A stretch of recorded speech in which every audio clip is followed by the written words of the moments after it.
Welcome back everyone, my name is सुंदर सिंह। तो हमने मीडियन का टॉपिक कर लिया है। अब मीडियन के साथ ही एक और टॉपिक होता है positional averages based on median. तो जैसे हमने मीडियन किया कि मीडियन एक लाइन को, एक सीरीज को दो बराबर हिस्सों में बांटता है, तो इस तरह से और भी पोजीशनल एवरेजेस होती हैं। तो जैसे पहला है क्वार्टाइल्स। क्वार्टाइल्स जो है वो एक सीरीज को एक्स को चार बराबर हिस्सों में बांटते हैं, 25, 25, 25 और 25। और ये होते कितने? Q1, Q2 और Q3। एक्चुअली ये जो Q2 है वो मीडियन के बराबर ही है। देखो 50% इधर और 50% इधर, आधी आधी बांट दी। और फिर ये 25, 25, 25 और 25। तो ये हो गया क्वार्टाइल। जब भी हम क्वार्टाइल करेंगे तो जैसे मीडियन का फॉर्मूला आपको याद होगा, इंडिविजुअल एंड डिस्क्रीट सीरीज में मीडियन का फॉर्मूला n+1/2 था। इसमें होगा n+1/4, क्योंकि ये चार बराबर हिस्सों में बांटता है, इसलिए n+1/4 आ जाएगा इंडिविजुअल एंड डिस्क्रीट सीरीज में। कॉन्टिन्यूस सीरीज में आपको याद होगा, कॉन्टिन्यूस सीरीज में होता था n/2, इसमें होगा n/4। और जो मेन फॉर्मूला दूसरा हम लगाते थे, बड़ा वाला फार्मूला, तो वो मीडियन में होता था l+n/2 - CF/f/c। तो ये भी उसी की तरह करेंगे हम कॉन्टिन्यूस सीरीज में, l+n/4 हो जाएगा बस 2 की जगह, -CF/f/c। तो आपने देखा सेम टू सेम है, बस एक और चीज का थोड़ा सा फर्क है। एक तो ये फर्क है कि बेस में 2 की जगह 4 आ जाएगा। दूसरा फर्क ये है कि आपने जौन सा भी क्वार्टाइल निकालना होगा वो क्वार्टाइल का नंबर जो है ब्रैकेट के बाहर आ जाएगा। मान लो आप Q3 निकाल रहे हो तो यहां पर 3 बाहर आ जाएगा। मान लो आप Q2 निकाल रहे हो कॉन्टिन्यूस सीरीज में तो 2 बाहर आ जाएगा, इस तरह से। 3 करना है तो 3 लग जाएगा, 2 करना है 2 लग जाएगा, 1 करना है तो उसको लगाने की जरूरत नहीं होती। इसी तरह से क्वार्टाइल के बाद आता है क्विंटाइल, जो एक लाइन को 5 बराबर हिस्सों में, एक एक्स को 5 बराबर हिस्सों में बांटता है 20% के। तो ये इसमें QU लिख देते हैं, QU1 हो गया, QU2 हो गया, QU3 हो गया, QU4 हो गया। तो ये 4 होते हैं और हिस्से कितने? 1, 2, 3, 4 और 5। तो इसमें भी सेम, अगर आप इंडिविजुअल एंड डिस्क्रीट सीरीज कर रहे हो तो n+1 आ जाएगा 5, क्योंकि अब ये 5 बराबर हिस्सों बांटता है। तो इसी तरह से अगर आप 3 क्विंटाल निकाल रहे हो तो 3 इस तरफ बाहर आ जाएगा। अगर आप 4 निकाल रहे हो तो 4 इस तरफ बाहर आ जाएगा। जो भी निकालना है वो बाहर आ जाएगा। इसी तरह से अगर कॉन्टिन्यूस सीरीज की बात करें तो n/5 हो जाएगा। और जो बड़ा फॉर्मूला लगता है हमारा लगा l+n/5 - CF/f/c। तो इस तरह से आपके कॉलम्स बनते जाएंगे, इस तरह से आपके मैथ जो अलग अलग फॉर्मूला है वो डेवलप होता जाएगा। आपने ये याद रखना है कि कौन सा आपको निकालने को बोला है। मान लो क्विंटाइल 2 निकालने को बोला है, सीरीज कॉन्टिन्यूस है, तो इस तरह से 2 इधर आ जाएगा दोनों फॉर्मूलों में। तो इस तरह से आगे आता है ऑक्टाइल्स। ये एक लाइन को, एक एक्स को 8 बराबर हिस्सों में बांटते हैं। तो 1 से लेके 7 तक होते हैं, O1 से लेके O7 तक, ठीक है, O7 तक। तो इस तरह से एक हमारे सीरीज एक्स की दी होगी, तो इंडिविजुअल और डिस्क्रीट सीरीज सेम उसी तरह से। अब क्या लगेगा? n/8, क्योंकि 8 बराबर हिस्सों में बांटते हैं।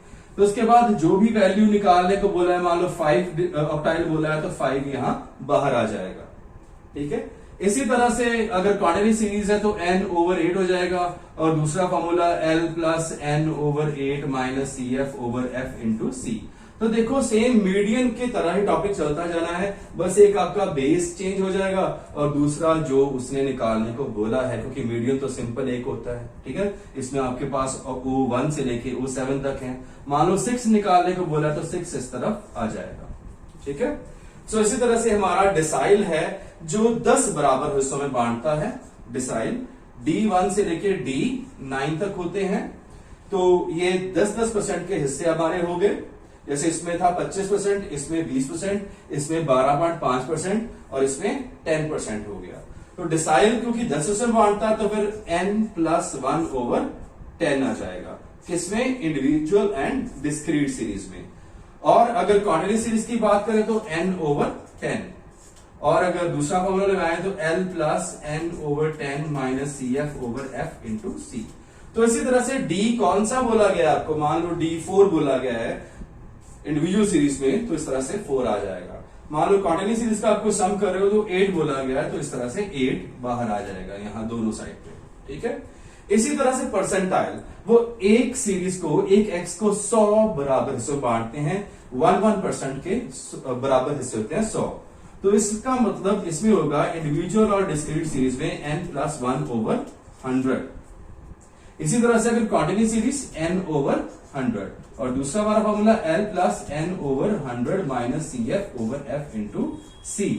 तो इस तरह से मान लो आपको 65p निकालने को बोला गया है, तो 65 यहां आ जाएगा। मान लो कॉन्टिन्यूस सीरीज है तो आपको 74 निकालने को बोला गया परसेंटाइल, तो 74 इधर आ जाएगा और 74 ही इधर आ जाएगा। तो इस तरह से ये अलग अलग पोजिशनल एवरेजेस हैं जो मीडियन में लागू होते हैं। सारे जो स्टेप्स हैं, जैसे इंडिविजुअल सीरीज की बात करें तो पहले उसको अरेंज करते हैं, अगर डिस्क्रीट सीरीज की बात करें तो पहले अरेंज करते हैं। सेम ओपन एंड सीरीज में करने की जरूरत नहीं होती चेंज। जो भी हमने मीडियन में फॉर्मूले किए हैं या स्टेप्स किए हैं, सारे के सारे स्टेप्स यहाँ अप्लाई होते हैं। सेम उसी तरह मीडियन के तरह ही सारा का सारा फॉर्मेट है इसका, और उसी तरह का फॉर्मूला है सारा, सिर्फ बेसिक थोड़ा सा हमारा चेंज है। तो अब हम करेंगे एक एक करके individual series, discrete series and continuous series. हाँ जी बेटा, तो पोजिशनल एवरेजेस में जैसे हमने किया कि कई तरह की पोजिशनल एवरेज हो सकती है, जैसे क्वार्टाइल हो सकता है, क्विंटाइल पूछा हो सकता है, आपको डिसाइल पूछा हो सकता है, परसेंटाइल पूछा हो सकता है, ऑक्टाइल पूछा हो सकता है। तो इस तरह से आपको सम आएगा। जैसे ये सीरीज आप तो पता ही आपको कौन सी है, इंडिविजुअल सीरीज, जिसमें सिर्फ एक्स की वैल्यूज होती हैं, और आपको पूछा है Q3 निकालने के लिए, D7 निकालने के लिए और P51। इस तरह से आपको सम आएगा। आपको वैल्यूज गिवन होगी कि ये वाली वैल्यूज आपने निकालनी है। तो फर्स्ट ऑफ ऑल, क्योंकि हमें पता है कि इंडिविजुअल सीरीज है कि सिर्फ एक्स दिया हुआ है, एक्स की वैल्यू है, साथ में जैसे मैंने पहले बोला रोल नंबर या सीरियल नंबर लिखा हो सकता है, लेकिन उसकी कोई इसमें जरूरत नहीं होती करने के सम। वो सिर्फ ऐसे लिखा होता है लाइन के लिए 1 2 3 4 5 हमारे पास स्टूडेंट हैं या 6 स्टूडेंट हैं या जितने भी हैं। सीरियल नंबर और रोल नंबर की कोई जरूरत नहीं होती, सिर्फ हमें एक्स देखना है यहाँ। अब एक्स में क्योंकि हमारा इंडिविजुअल सीरीज है और टॉपिक है मीडियन के साथ रिलेटेड, तो हम पहले क्या करते हैं, इसको असेंडिंग ऑर्डर में करते हैं एक्स की सीरीज को। तो असेंडिंग कर लिया, पहले आ गया 2, फिर 4, फिर 6, फिर 8, फिर 10 और फिर 12। असेंडिंग ऑर्डर में करना नहीं बोलना है। असेंडिंग ऑर्डर में अगर हम करना भूल जाते हैं तो हमारा सम गलत हो जाएगा, क्योंकि हमने एक लाइन बनानी, स्ट्रेट लाइन, और उसमें हमने अलग अलग पोजिशनल एवरेजेस ढूंढनी है। तो पहली एवरेज कौन सी है, क्वार्टाइल 3, थर्ड क्वार्टाइल। तो उसके लिए हम फॉर्मूला लगाएंगे Q3 = साइज ऑफ 3 बाहर आ जाएगा n+1/, क्योंकि क्वार्टाइल 4 से बांटता है तो हमने अभी किया ओवर 4 आ जाएगा। तो देखो सेम उसी तरह मीडियन की तरह ही हमारा सम चलेगा। तो उसके बाद साइज ऑफ 3, n कितना है, 1 2 3 4 5 और 6, 6 + 1/4 आइटम। तो उसी तरह से 3 अब हो गया 7/4 आइटम। उसके बाद आ गया 7/4 को डिवाइड किया तो 3 × 1.75 आ गया। तो इसको मल्टीप्लाई करके हमारा आ गया 5.25 आइटम। अब ये 5.25 आइटम आ गई हमारे पास। अगर तो होल नंबर आता तो हमने यहां देखना था फिफ्थ आइटम कौन सी है, 1 2 3 4 5, तो हमने लिख देना हमारा Q3 का आंसर कितना है, 10। और इसी तरह से अगर थर्ड आइटम आती तो हमने 1 2 3 देखे 6 लिखे देना। अब अगर पॉइंट में वैल्यू आ जाए तो इसमें क्या करेंगे, क्वार्टाइल 3 में पॉइंट के पहले, पॉइंट से पहले जो भी वैल्यू आ जाएगी वो होगी फिफ्थ आइटम। पॉइंट से पहले 5 लिखा है तो यहां 5 आ जाएगा। उसके बाद पॉइंट वाली सारी रकम प्लस कर देंगे, 0.25 इस तरह से आ जाएगा। उसके बाद ब्रैकेट शुरू करेंगे, ये जो पहली वैल्यू हमने पहली वैल्यू लिखी है उसमें एक ऐड कर देंगे। अब यहां 5 है तो कितना हो जाएगा, 6, तो ये आ जाएगा 6th आइटम और माइनस ये वाली वैल्यू दोबारा 5th आइटम। तो इस तरह से हम करते हैं अगर पॉइंट में आता है, कौन सी सीरीज में, इंडिविजुअल सीरीज में, सिर्फ इंडिविजुअल सीरीज में ऐसे करना है हमने। तो उसके बाद फिफ्थ आइटम कौन सी है, 1 2 3 4 और 5, फिफ्थ आइटम होगी 10। प्लस 0.25 और उसके बाद 6th आइटम कौन सी है 12, फिर दोबारा 10 आ जाएगा। तो 10 प्लस 0.25 तो ये माइनस करके आ गया 2। अब 2 को हम मल्टीप्लाई करेंगे 0.25 से तो हमारा हो जाएगा 10 प्लस 0.5 तो ये आंसर हमारा आ जाएगा 10.5। सो Q3 आ गया 10.5। तो इस तरह से हम करेंगे पोजीशन एवरेज क्वार्टर थर्ड। इसी तरह से 2 पूछा होगा तो यहाँ 2 उस हिसाब से हम सॉल्व कर लेंगे। और इंडिविजुअल सीरीज में अगर वैल्यू पॉइंट में आए तो इस तरह से हम ये मेथड लगाते हैं। पॉइंट वाली वैल्यू पॉइंट से पहले की वैल्यू आ जाएगी, फिर पॉइंट वाली वैल्यू, फिर इसमें एक ऐड करके यहां देना है और ये एज इट इज माइनस होके यहां आ जाएगी। तो इस तरह से हम इसको सॉल्व करेंगे। अब हम बात करेंगे D7 की। हाँ जी बेटा, तो अब करते हैं D7। तो D7 के लिए सेम वही formula, D7 is equal to size of, अब क्योंकि 7th निकालना है डिसाइल तो 7 आ जाएगा बाहर n प्लस 1 ओवर, क्योंकि डिसाइल है तो वो एक लाइन को 10 बराबर से बांटता है तो यहां 10 आ जाएगा th आइटम। तो इसी तरह से साइज ऑफ 7, n कितना है था हमारा 1 2 3 4 5 और 6, 6 plus 1 over 10th item. Size of 7 over 10 item. तो ये हो गया 7 मल्टीप्लाई बाय 0.7, क्योंकि इसको करेंगे तो 0.7 आ जाएगा। तो उसको मल्टीप्लाई करके हमारा आ जाएगा 4.9 आइटम। अब ये अगेन पॉइंट में आ गया। अब पॉइंट में आया तो क्या करेंगे, D7 is equal two point से पहले रकम 4th आइटम प्लस 0.9 और इसमें एक ऐड कर दो, 4 है तो एक ऐड करके कितना आ गया 5। सो 5th आइटम माइनस यही वाली आइटम दोबारा 4th आइटम। 4th आइटम कौन सी है 1 2 3 और 4, ये हो गया 8 जमा 0.9 और 10 माइनस 8, तो 8 जमा 0.9 और ये आ गया 2। सो 8 प्लस 0.9 को मल्टीप्लाई करो 2 से तो हमारा आ जाएगा 1.8। तो इसमें ऐड किया तो 9.8 हमारा आ गया आंसर किसका D7 का। तो इस तरह से D7 भी हम निकाल सकते हैं। और अब हमारा रह गया P51। हाँ जी बेटा, तो अब करेंगे P51 परसेंटाइल 51।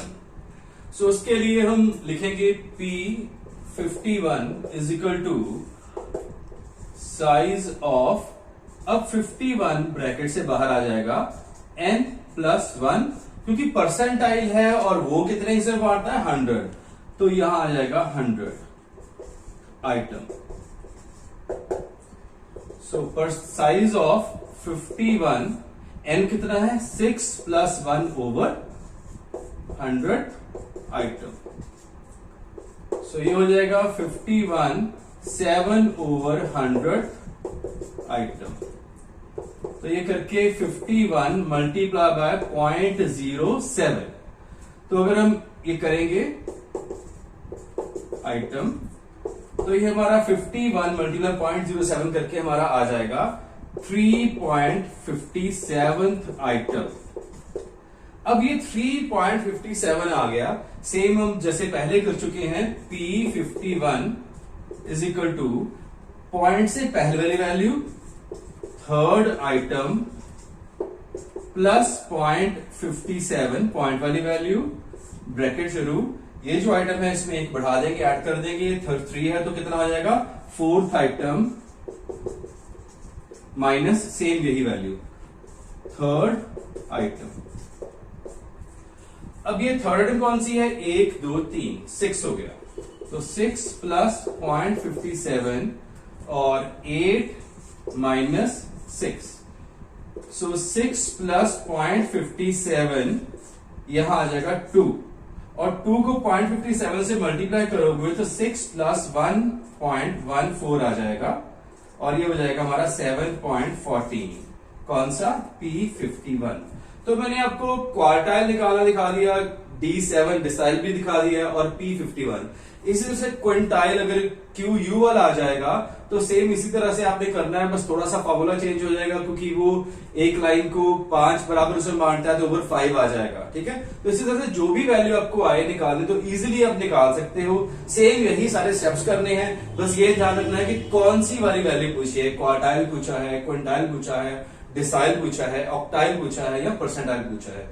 जो भी पूछा जाएगा सेम यही मेथड आपका अप्लाई होगा, इसी को ध्यान में रखना है आपने। हाँ जी बेटा, तो अब हम करेंगे पोजिशनल एवरेजेस में डिस्क्रीट सीरीज।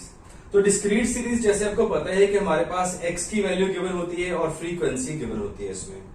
तो इसमें आपने निकालना है क्या है, Q1, O4 और P75। तो फर्स्ट ऑफ ऑल क्योंकि आपने पहले भी मीडियम के टॉपिक्स किए हुए हैं, तो जब भी आपको फ्रीक्वेंसी गिवन हो तो आप CF क्यूमुलेटिव फ्रीक्वेंसी का कॉलम हमेशा बनाएंगे। कैसे बनता है, पहले वैल्यू वैसे की वैसी आ जाएगी, उस वैल्यू में ये वाली वैल्यू ऐड कर लो, 5 हो गए प्लस 6 11 हो गए प्लस 4 15 हो गए प्लस 3 18 हो गए प्लस 2 20।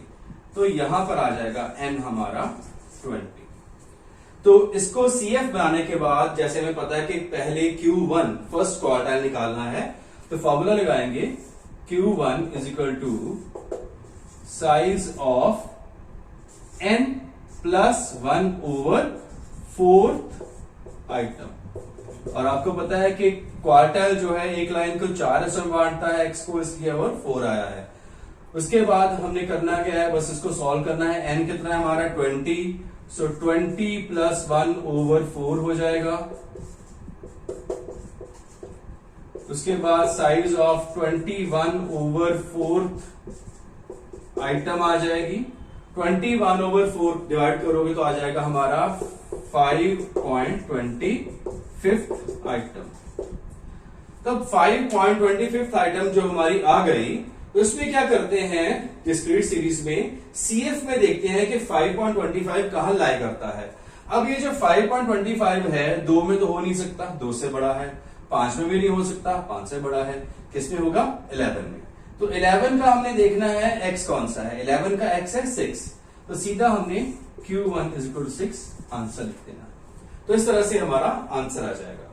उसके बाद ऑक्टाइल 4, सो O4 के लिए सेम उसी तरह से size of 4 n plus 1 over, अब क्या आएगा 8, क्योंकि ऑक्टाइल जो है वो 8 बराबर हिस्सों में बांटते हैं x की सीरीज को। तो साइज ऑफ 4 n कितना हो गया 20 प्लस 1 ओवर 8th आइटम। तो इसी तरह से size of 4 21 over 8th item. Size of 4 multiply by 2.62 आ जाएगा, 21 डिवाइड बाय 8 करके 2.62 आइटम। तो 4 को 2.62 से मल्टीप्लाई करो तो ये आ जाएगा 10.48। अब ये जो 10.48 हमारे पास आए तो उसको कहां ढूंढना है, CF में।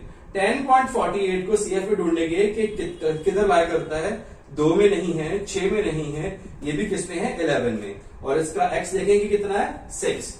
तो O4 का आंसर भी हमारा कितना आ गया 6। सो इसी तरह से हमारा बचा P75। तो हम इधर कर लेंगे P75 को।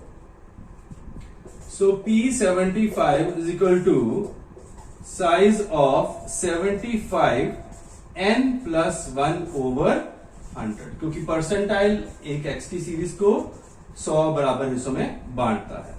साइज ऑफ 75 n कितना है 20 प्लस 1 ओवर 100 आइटम।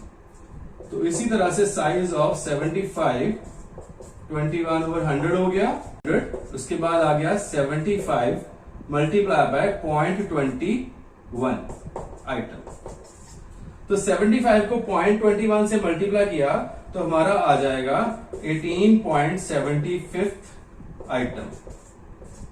तो 18.75 हमने CF में ढूंढा, कहां पर है, तो वो होगा इस वैल्यू में, क्योंकि 18.75 18 से बड़ा है, 20 में होगा। इसका x देखना है कितना है, 12, तो P75 का आंसर कितना आ जाएगा, 12।